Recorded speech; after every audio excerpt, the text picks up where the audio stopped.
Okay, so let's take some time and talk about the organization of the nervous system and more specifically the cells that are doing that work.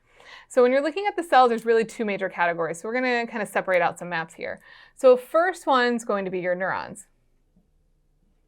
The neuron's the one that's doing the job of the system. So it's its functional unit. These are the ones that are sending the electrical signals. And you can classify them two different ways. You could classify them based on their anatomy,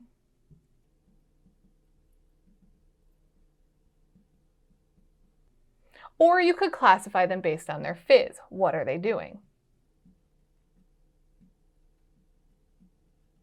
If you're looking at them based on their anatomy, well, then you're really kind of paying attention to how many things branch off of their cell body. So you could have something that looks like this. These ones are very rare. You don't see them very often because what they lack is an axon. So they don't have the ability to send a discrete act potential or signal. So these are called anaxonic, meaning that they lack an axon. So they don't have that ability to send a full signal, but they could send little partial signals. These are actually more relatively recently discovered, and you'll only find them in the central nervous system. You could have one branch off of the soma, so soma, cell body. You could have one branch off, and one of those branches can go towards something to send a signal and one to another end where they can receive information. But this allows you to send the information pretty quickly from where you pick it up to your target, and you don't have to process it. And so this is going to be one pole, so we call that unipolar. Use this a lot for senses. So like say sense of touch, somebody touches here, you can just get that information to the brain so then the brain can process it as fast as possible. Sometimes you have some of these senses where you kind of have to anatomically set it up a little different. So like this one, the ends where the dendrites are can reach through the holes at the top of your nose, through the olfactory foramina and the ethmoid bone, spread out, allow chemicals to touch them, but then they come up through there and then they pass through the soma or cell body before then getting relayed to other parts. And so now you have two poles coming off the soma, so that's a bipolar neuron. By far the most common, however, is when you have a ton of branching coming off of that soma or cell body. So you can receive a lot of information. Some of that information can be excitatory, saying, yep, let's do something, or some of that information can be inhibitory.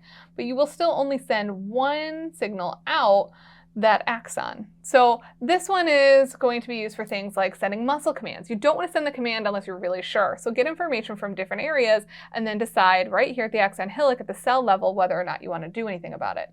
So this one's called a multipolar one. So like I said, most common here. So M kind of most common, M multipolar. So that's how I kind of keep those together. So these are based on their anatomy, how they look. You can also classify them based on where they're carrying information and what they're doing. So if you're looking at physiology classifications here, you have the ones that take the information into the CNS. So these are sensory ones. You also call them afferent ones.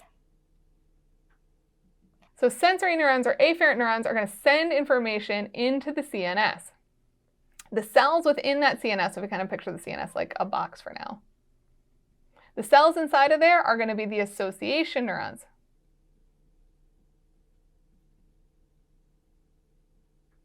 You also call those inner neurons.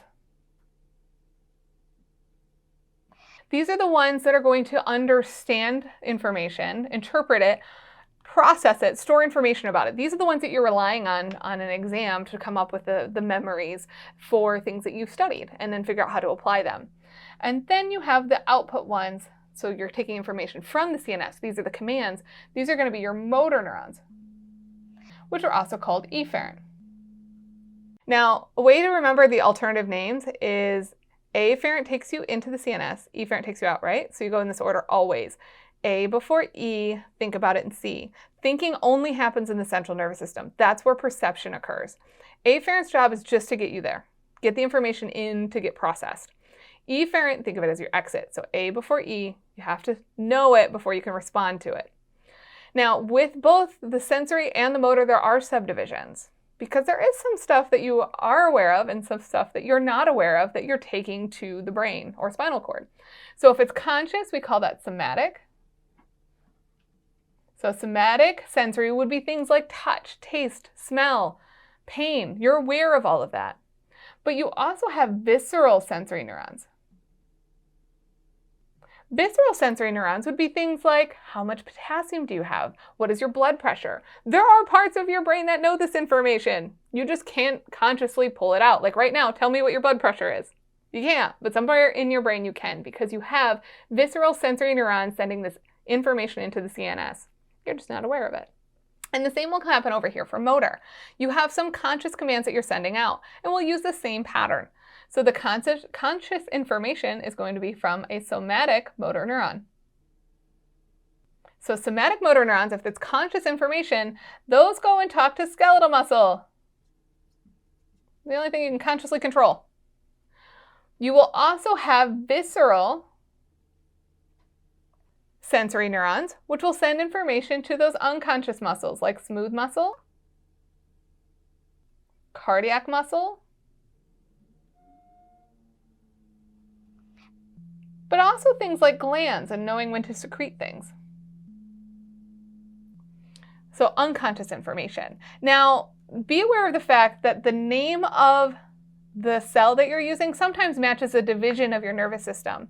So if you're dealing with conscious information, we would call that the somatic motor division, if you're talking to skeletal muscle and you're aware of it. But if you're using a visceral motor neuron, that stuff's happening automatically. So we actually call that the autonomic nervous system. And we'll spend a lot more time on that later.